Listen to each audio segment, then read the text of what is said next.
for surveys. And so part of the question was, hey, could we actually see the surveys? And then the surveys came back, and a survey was like 8.5 by 11 sheet of paper with 10 questions that anyone's child in junior high could have put together, or AI could have done for free. $830 million. So that's one that we've stopped.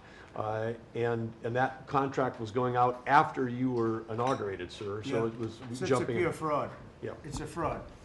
But we've had many fraudulent contracts that were caught by the work that Elon and his people are doing, and working with our people. It's been brought to light that the fraud, not just waste and abuse, the fraud has been incredible. You mentioned one, Madam Secretary. Well, yes, sir.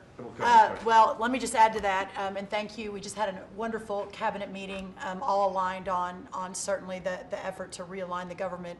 But even at the U.S. Department of Agriculture, we've canceled a $300,000 contract educating on food justice for queer and transgender farmers in San Francisco.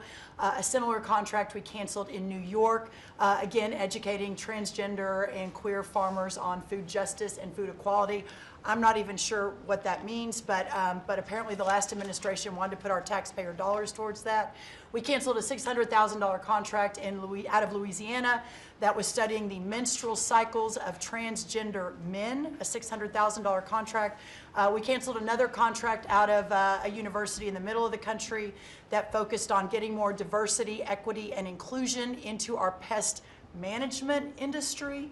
Again, these are nonsensical. It makes zero sense to use taxpayer dollars to fund these. I know these are just a few examples of the hundreds and hundreds that we have found. Well, a clear case of fraud was with the Small Business Administration, where they were handing out loans, $330 million worth of loans to people under the age of 11.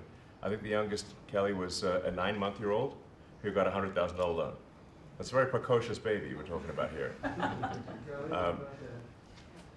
We're tackling the fraud, waste, and abuse in the agency. We've seen, hundreds of billions of dollars of fraud go unprosecuted, so we're taking that on. We have a zero tolerance policy for fraud, and we continue to crack down on it and make sure people are held accountable.